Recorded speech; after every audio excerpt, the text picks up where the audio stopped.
Hello everyone! Today is a big day for our Devil's Garden gelding. He's going to learn to lead now. We started day 10 with an introduction to a lead with the snap. I'm using a lunge line here so that there will be plenty of rope left to hold on to in case he decides to move away after it's snapped onto his halter.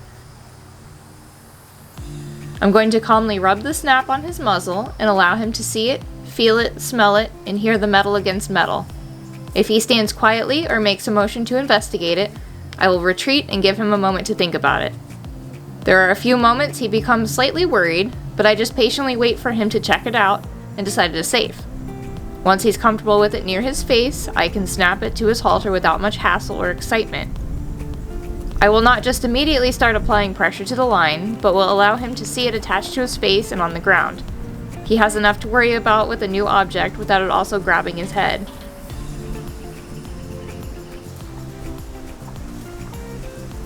So to teach him how to give to halter pressure softly, we are going to avoid panic situations and never get in a tug-of-war fight. I pick the line up and walk back and forth in front of him, letting him see the line and feel its weight. He watches me as I move and gets an opportunity to figure out that the line is attached to both of us, as it follows me and puts light pressure when he turns away from me. Now I will leverage what influence I have over his feet from our first lesson to teach him how I would like him to respond when he feels the line tighten and apply pressure to the halter. I ask him to yield his hindquarters and face up, which will immediately put slack back in the line.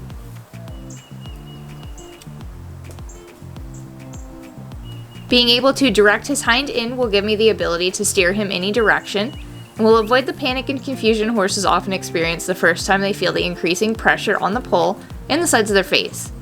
This way I'm not asking him any questions he does not already know the answer to, and showing him the best and easiest way to move off of the pressure.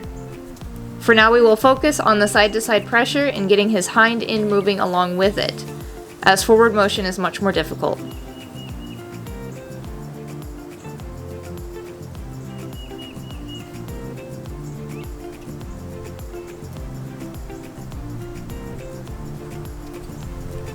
I speed up the footage here so you can get an idea of how much I circle the horse to get him to understand that following me is the answer.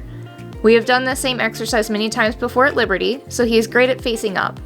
If he stopped and got stuck, I would just push his hindquarters away from me before he panics and decides to take matters into his own hands. Horses begin to trust you and listen to what you're asking when you consistently provide them with a correct and easy answer to problems. Eventually, we do need to start getting some forward movement. So I'm going to be looking for his front legs to step towards me and immediately release pressure when he makes the tiniest little step. I'm not pulling on him, but merely maintaining a consistent tension on the line. This is the point horses may become quite fragile emotionally and rear up or pull back in a panic. I want to avoid a violent explosion if at all possible, so I make sure the pressure is not increasing, but steady.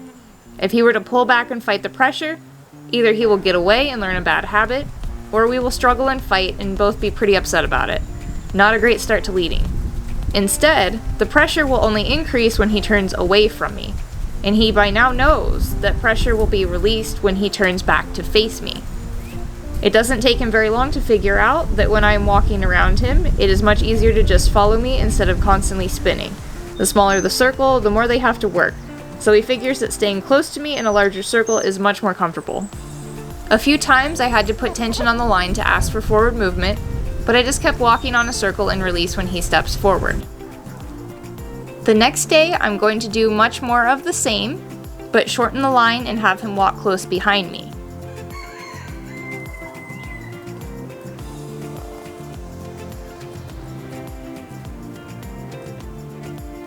He doesn't have the momentum just yet, but he's starting to understand one baby step at a time.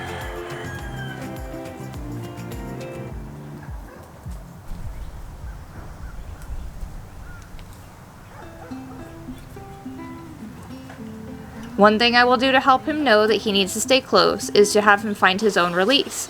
I hook the thumb of my hand holding the lead into my pocket so that there is a constant distance between us. If he falls too far behind, he will not feel any give in the line until he moves back into position. I'm also going to walk more briskly so he doesn't get to stop until I do. This just takes time and practice to build his confidence, but he's getting it. Day 12, we are going to put his leading to the test. I installed a gate between my 2 Mustang pins so that I can walk horses through a gate for the first time in a more controlled environment.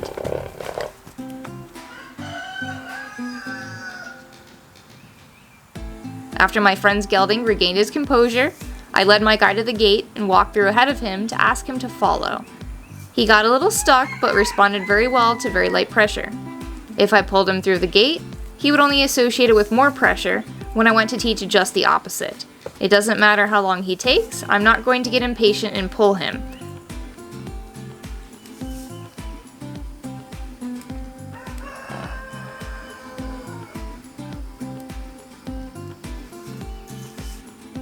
This is a great test to see how well he handles being led through new situations, and I'm very happy with how well he trusts me here. There was no pulling back, rearing, fighting, or bolting, no panic, and he looked to me for guidance the whole time, so I know he's ready to lead in open spaces now.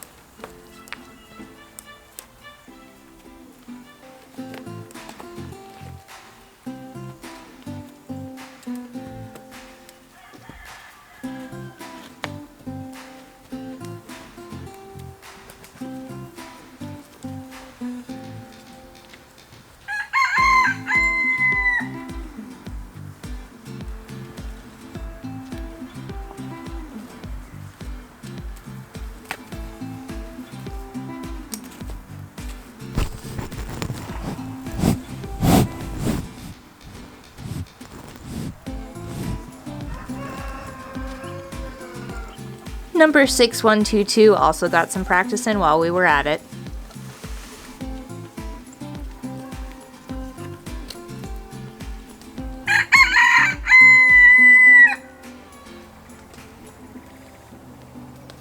Now number 6004 is ready for his first adventure out of the corral.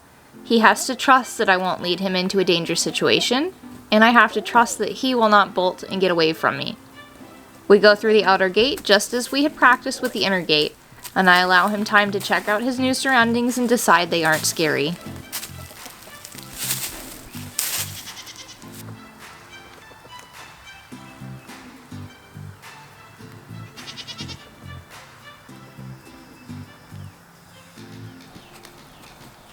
He's so overwhelmed.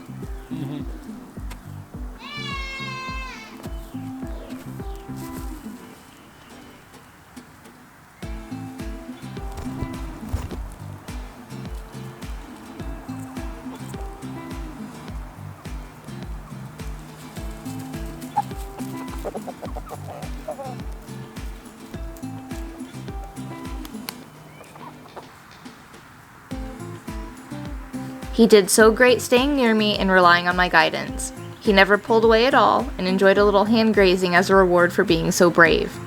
He will now be integrated into the herd and will no longer live in the confines of the corral, as he can now be caught and lead safely.